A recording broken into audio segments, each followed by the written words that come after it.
Halina Jesus, Revelations 22:20. Ang sigaw na Maranatha o Halina Jesus ang pinakapuso ng panahon ng Advent season.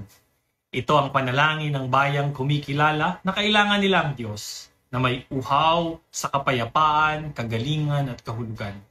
Ang Adbyento ay ang paghiling muling isilang siya sa ating mga buhay ngayon. Kapag sinasabi nating halina Panginoong Hesus, ipinahayag natin ang pagnanais at pag-asa. Pagnanais dahil puno ng kaguluhan, kawalang katarungan at takot ang mundo. Pag-asa dahil naniniwala tayong pumapasok ang Diyos sa ating kadiliman. Dala ang liwanag sa ating kahinaan. Dala ang lakas. At sa ating paghihintay, dala ang layunin. Tinuturuan tayo ng Adbyento na ang paghihintay ay hindi pagiging walang ginagawa.